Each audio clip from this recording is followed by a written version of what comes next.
Karena banyak faktor ya Pak, misal pimpinan itu sudah percaya, anggap pimpinan itu baru pindah, itu orang lama, atau pimpinan sudah lama di situ, itu udah percaya dengan orang. Jadi memang kita ini percaya boleh, tapi tetap harus mengetahui apakah ini masih bisa dipercayai atau sudah ada simptom-simptom nih ya Pak.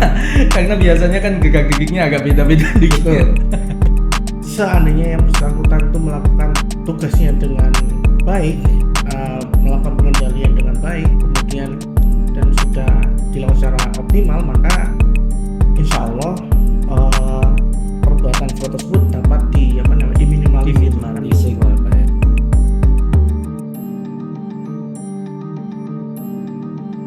Jalan-jalan naik mobil sedan, lewat jalan raya ke Malioboro. Hai insan Pegadaian, salam budaya, salam sadagesiko. Oke, Assalamualaikum warahmatullahi wabarakatuh. Waalaikumsalam. Selamat datang di podcast Kanwil 11 Magang ini, yaitu podcast ke-9.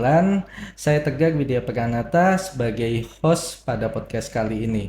Podcast kali ini diharapkan menjadi salah satu media edukasi untuk rekan-rekan semuanya insan Pegadaian menjadi sadar terhadap risiko dan menjauhi fraud. Oke, tema podcast kali ini adalah bongkar. Apa sih sebenarnya bongkar ini? Adalah bagaimana kita membedah kasus-kasus besar yang pernah terjadi, yaitu di perusahaan, untuk memberikan pemahaman nih kepada seluruh insan bahwa fraud itu sangat merugikan. Setelah melakukan pahaman tersebut, semoga rekan-rekan dapat mengerti dan menjauhi fraud itu sendiri. Oke, pada episode kali ini, episode bongkar nih, kita telah hadirkan tamu spesial kita, yaitu Bapak Sigede Andri Bramanto, selaku Legal Officer Kanwil 11 Semarang. Selamat datang Pak Gede. Selamat siang. Terima kasih Pak sudah meluangkan waktunya untuk datang di podcast Ganyang Fraud kali ini dengan tema bongkar. Oke Pak, mungkin ya kita ngobrol-ngobrol dikit dulu ya Pak. Siap. Nih sebagai Pak Gede nih, sebagai legal officer di Kanwil 11 Magang ini. Apa sih Pak selama ini pengalaman Bapak nih, berhubung Bapak di legal kan pasti sering juga terhubung dengan masalah-masalah besar yang itu bagaimana tindak hukumnya dan lain-lain. Nah, itu bagaimana Pak pengalaman Bapak selama ini, Pak? Baik, Mas Tegar, terima kasih. Sebelumnya saya sampaikan bahwa saya legal officer di sini sudah 12 tahun Mas bertugas dinas di Kanwil 11 Semarang. Nah, tentunya banyak sekali permasalahan-permasalahan hukum yang kami hadapi. Terakhir aja nih tahun 2022 ini kami menghadapi 3 kasus besar, satu kasus EDC fiktif, kemudian yang kedua arum haji fiktif, dan yang ketiga adalah gade fiktif.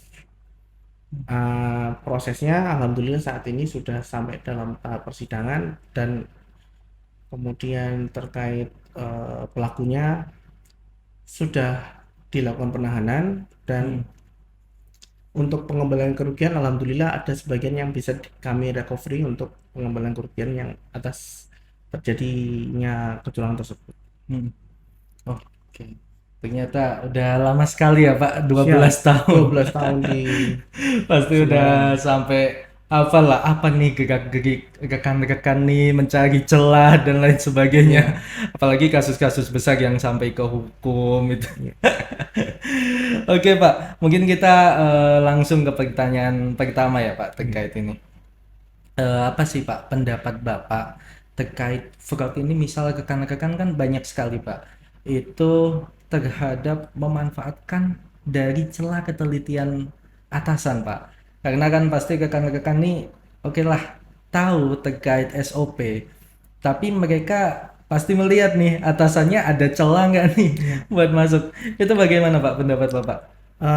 Baik Mas, jadi kalau dilihat berbagai macam anatomi kasus ini memang ada benang merahnya. Jadi satu faktor yang pertama mungkin yang bisa saya jelaskan adalah banyak karyawan yang dalam pelaksanaan tupoksinya kurang memahami SOP.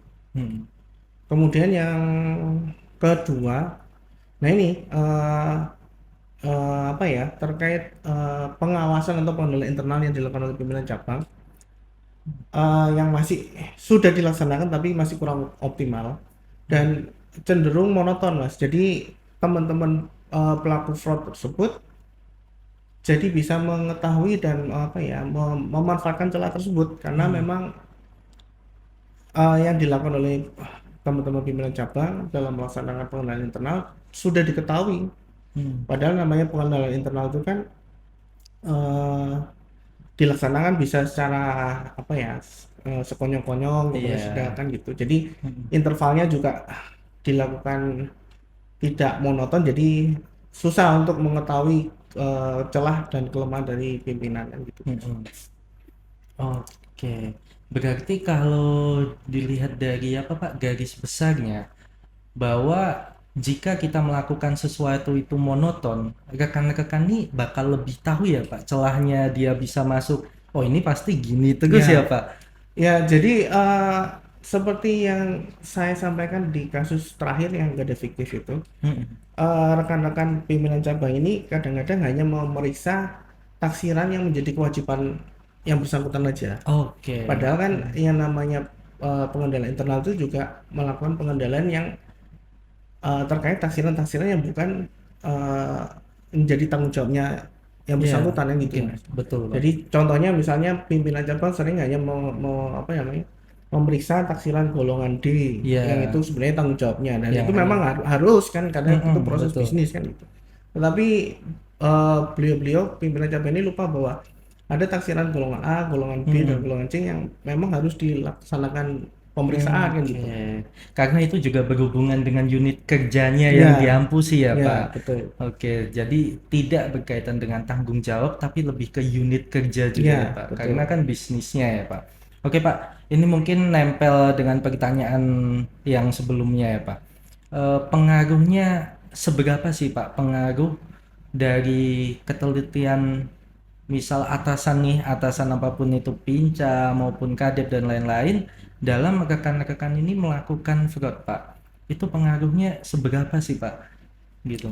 eh Pengaruh atas perbuatan fraudnya. Iya betul Ya, Pak. jadi pelaku fraud ini kan ketika sudah melaksanakan apa ya, perbuatan tersebut ya biasanya sih yang saya Hmm. tahu akan pasrah dan Hmm. ini akan membawa dampak kepada pimpinan atau atasan pelaku fraud tersebut karena Hmm. secara sistem atau tupoksi kan saling berkaitan, Mas. Hmm.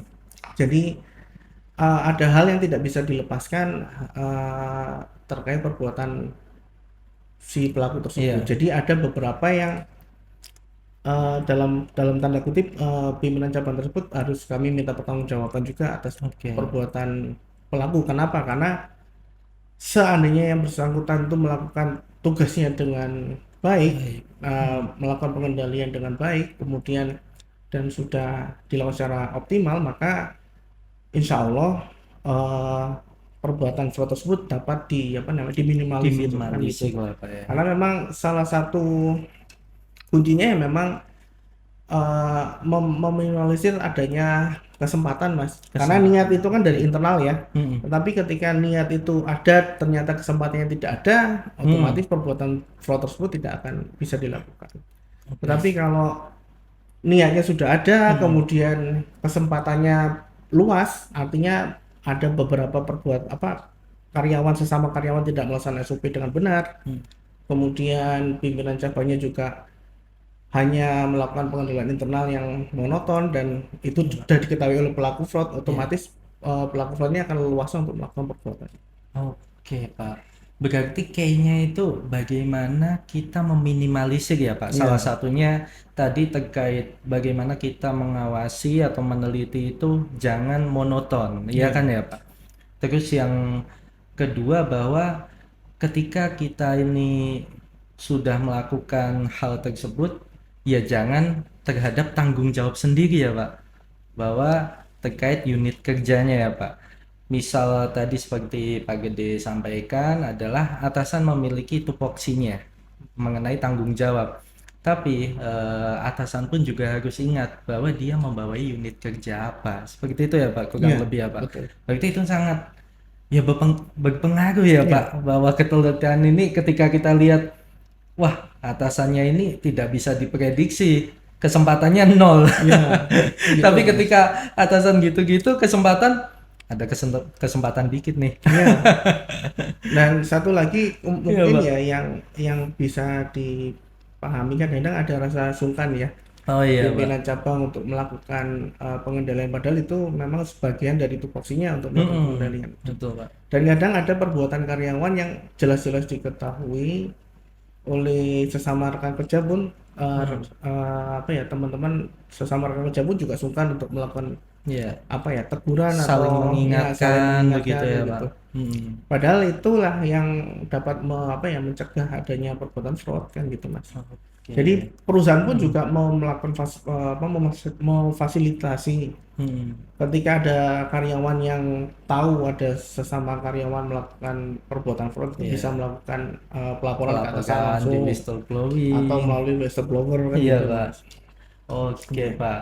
Iya sih Pak, karena terkadang tuh kita tahu tapi kita takut. Iya. Padahal sesuai tema kali ini tuh harusnya ya kita bongkar. Iya, kita Iya kan ya bongkar kan Pak? betul sekali. Jadi Kalau memang. Jadi dengan adanya fasilitas yang sudah apa ya Mm. disediakan oleh manajemen, kadang kan ada orang mau melapor takut. Iya. Padahal whistleblower itu pelapornya identitasnya akan dilindungi kan oleh Iya betul manajemen. Pak, akan Kemudian aman. prinsipnya juga eh, informasi yang disampaikan juga akan apa namanya, dirahasiakan Mm. oleh manajemen gitu. Jadi Mm. sebenarnya nggak perlu ada lagi rasa takut ketika Mm. teman-teman karyawan ini mengetahui adanya perbuatan fraud ya segera laporkan Betul dengan sih Pak, karena fasilitas pun sudah ya memadai. Oke Pak, kalau terkait kasus-kasus itu yang kerap terjadi nih ya Pak, pasti kan Bapak udah banyak lah pengalaman ternyata, oh ini celah dari pimpinannya yang dicari. Nah itu pelaku tuh biasanya ciri-cirinya seperti apa sih Pak dia? ya jadi gini Mas.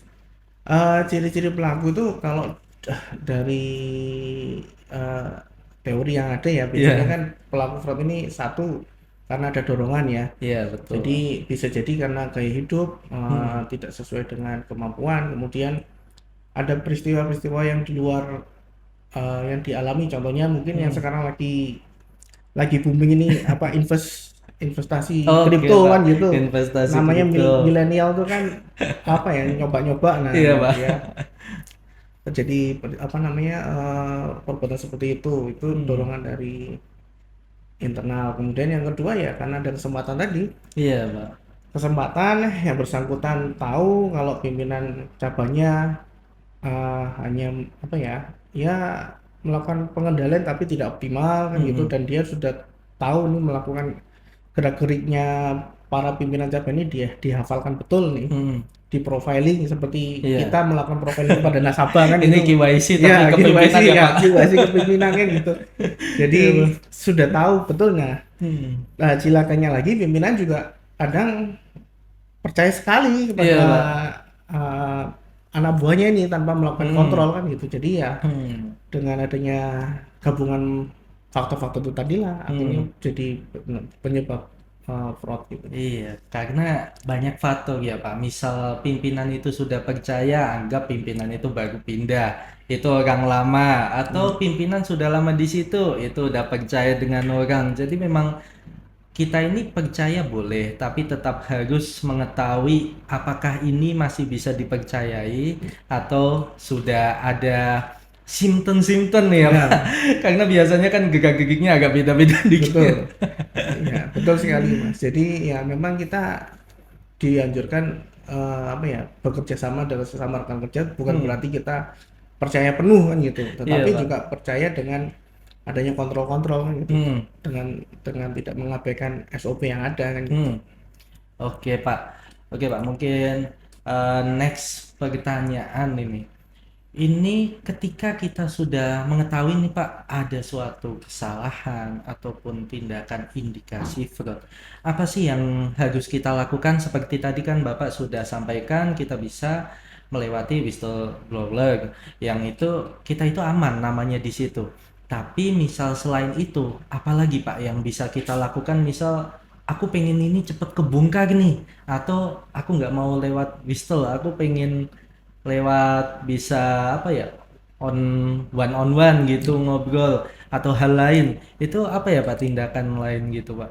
Ya, jadi kalau kita tahu bahwa ada sesama rekan kerja kita melakukan fraud, ya kalau seandainya kita sendiri apa ya dalam hal ini tidak merasa sungkan atau apa, ya tegur secara langsung Hmm, kan gitu. Tegur, kemudian apabila ditegur juga masih tetap seperti itu, ya laporkan. hmm, Laporkan bisa kepada atasan langsung iya, atau pemeriksa kan gitu. oke, iya, Nah, ini sebagai contoh kasus yang gada fiktif ini Mas, iya yang Pak, ada di betul. Jogja. Ini tuh kan sebenarnya kasus tersebut, eh, si pengelola OPJ ini melakukan gada fiktif dengan memakai nama-nama nasabah yang Hmm, sebenarnya tidak ada kan gitu oke, dan tidak pernah hadir. Nah, ini ada peran kasir di sana. Kenapa? Karena kan oke, kasir di sana kan sesuai tupoksinya kan melakukan pembayaran ya. iya, Nah, di dalam pembayaran itu kan sesuai SOP-nya dia harus mengetahui KYC-nya nasabah dan betul melakukan Pak, verifikasi kepada nasabah. iya Pak, Nah, ini sudah berlangsung selama bertahun-tahun. lumayan Nah, lah ya Pak. nah ini Hmm, yang bersangkutan tidak pernah melakukan pelaporan nih kepada oke, atasan langsung hmm, maupun pemeriksa. Padahal hmm, pemeriksa itu tiap tahun kan pasti ke sana iya ya. pasti Pak. Kemudian atasan langsung juga setiap bulan melakukan Hmm, pengawasan. Tetapi ya pengawasan. karena itu tadi, karena percaya dan sungkan, Hmm, nah itu hal itu tidak dilakukan. Jadi oke, yang pertama mungkin yang bisa saya garis bawahi, kalau memang tahu ya tegur. Kalau oke, memang ada perasaan apa ya, nggak sungkan gitu ya. Tapi betul kalau Pak. ada perasaan sungkan atau takut bagaimana, nah seperti yang saya sampaikan tadi, manajemen sudah memberikan fasilitas Hmm, whistleblower. Nah, itu bisa oke, dilaksanakan. oke. Berarti poinnya adalah kita ini yang penting jangan takut sih ya Pak. Iya, Karena kan kalau kita takut, ya takut sih it's okay, bisa lapor ke atasan yang lebih iya, tinggi, ke pemeriksa. Kalaupun misal takut lagi nih pengen yang lebih aman, ya fasilitas yang dari perusahaan ya Pak, iya, whistleblower. Karena kan udah aman ya Pak. Jadi poinnya, jadi gitu rekan-rekan, terkait fraud ini jika kita menemukan itu nggak usah takut. Ya kalau sudah kenal maupun tidak, kalau emang berani tegur aja, toh itu memang kita benar, iya. daripada kita juga Ikut ketarik tersangkut, kan ya ya Pak. betul. Karena biasanya kan di unit kerja manapun terkait fraud, kalau ada pelaku pasti ada yang ditarik nih, Ya, entah betul. Jadi, siapapun. ya memang kan seperti yang sampaikan tadi Mas, Iya Pak, namanya pekerjaan itu kan dibangun suatu sistem ya. iya Pak. Contohnya gada fiktif tadi, nggak mungkin Hmm. uang itu bisa ujuk-ujuk keluar kalau tanpa ada perannya Iya kasir kan kasih gitu. karena dibantu Ya, kan ya Pak. dibantu. Nah, untuk mengantisipasi hal tersebut, daripada Hmm. kita tertarik, ya lebih baik kan kita melaporkan ya. Iya Pak. Walaupun sudah ada simptom. Contohnya ada nasabah dipanggil nggak datang, kemudian Iya. ada pengelola yang nyampe, oh itu punya saya. Nah, ini kan Hmm. udah ada simptom nih Iya yang betul harus Pak. diwaspadai. Hmm. Kalau satu mungkin nggak apa-apa ya, tapi kalau Betul Pak. lebih dari 10 itu kan udah patut diduga Iya bahwa Pak. ini ternyata ada apa-apanya. Nah, itu yang Iya Pak. bersangkutan ya, kalau menurut saya ya wajib untuk melaporkan ke atasan langsung. Iya Pak. Karena udah melihat Sinten langsung Iya, dan itu menyangkut nama dia juga. iya, Oke Pak, oke Pak, mungkin dari semua hal tadi kita harus beranilah membongkar ini sesuai tema ini. betul. Kalau ada perbuatan yang salah harus kita bongkar, ketika benar ya kita harus perlihatkan bahwa ini yang benar Iya, dan ini yang salah. Salah, jangan takut. Yang iya, penting bongkar, fasilitasnya sudah lengkap. siap, betul Oke sekali. Pak, untuk pertanyaan terakhir nih Pak, mungkin apa Pak pesan-pesan Bapak selama sebagai legal officer di Kanwil Semarang ini dan tahulah banyak-banyak kasus, apa pesan-pesan Bapak ke rekan-rekan semuanya Pak Oke, insan Pegadaian? baik, Mas Tegar, ini pesan saya kepada seluruh insan Pegadaian, khususnya insan Pegadaian di Kanwil 11 Semarang. Perbuatan fraud itu sangat merugikan kita, tidak hanya diri kita sendiri, tetapi keluarga maupun rekan kerja. Ini sebagai pengalaman saya ceritakan, dulu ada seorang pelaku fraud ini yang notabene ibu Hmm, ibu dengan anak satu yang masih dalam oke. Hmm, dalam apa ya, masih dalam pengasuhan, masih minum oke. air susu. Hmm, Nah, itu harus harus berpisah Oke. karena yang bersangkutan ya harus menjalani kewajiban Oke. atas perbuatannya. Nah, dan Betul, itu Pak. kan juga apa ya, merugikan anak Hmm. tersebut sehingga perhatiannya juga tidak Hmm. tidak Pada apa saat namanya, masa ya berkembangnya tuh betul jadi sekali. ada yang hilang lah ya Pak Ya, poinnya. kemudian orang tuanya juga pas Hmm. pada saat itu juga sedang sakit stroke, Hmm. harus datang ke Kanwil untuk Oke. menyelesaikan, dan itu kan sangat apa ya, sangat merugikan Oh gitu. iya, Yang harusnya orang tua itu dalam masa tuanya bisa menikmati masa menikmati tuanya, ya. tetapi karena ada permasalahan fraud tersebut Hmm. harus jauh-jauh datang ke Kanwil untuk menyelesaikan. Ibaratnya ya semuanya kenal lah ya Pak. Iya, Seperti betul tadi sekali. misal kita sebutkan hanya kenanya ke teman rekan kerja kita yang paling dekat ataupun yang selingkungan unit kerja, tapi ternyata jauh dari itu keluarga pun bisa kena ya Pak. Betul sekali. Padahal keluarga kan nggak tahu nih kita kerja Iya, ngapain, iya, tapi ketika fraud harus apa ini tiba-tiba ada harus masalah. harus ikut terbawa kan, Mas. Iya. Iya betul sekali Pak.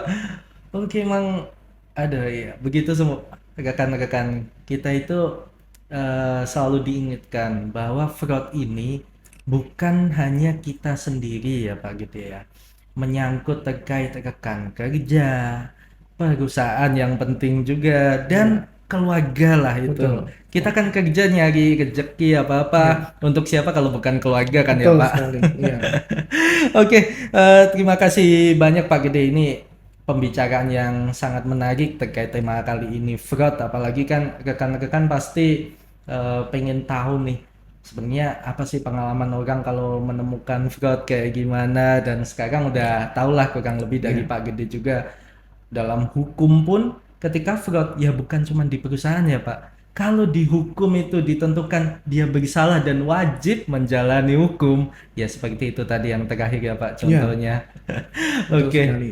jadi itu sangat ngena. Semoga dari podcast kita ini dapat menjadikan kedepannya itu Semarang Bismillah zero fraud lah Pak gitu ya. Amin, amin. Kanwil Semoga. 11 Semarang ini. Baik dengan demikian berakhir sudah podcast Kanwil 11 Semarang kali ini dengan tema bongkar dengan tamu spesial kita yaitu Pak Gede, Legal Officer Kanwil 11 Semarang. Oke, terima kasih pemirsa yang telah mengikuti podcast kali ini dari awal sampai akhir. Mari kita jaga diri, rekan kerja, keluarga, serta perusahaan kita ini. Oke, Zero Fraud, salam akhlak, salam budaya risiko. Saya Tegar selaku host dari tim podcast Kanwil Semarang. Pamit undur diri. Wassalamualaikum warahmatullahi wabarakatuh. Terima kasih Pak Iya, Gede. waalaikumsalam. Terima kasih juga Mas Tegar atas waktunya.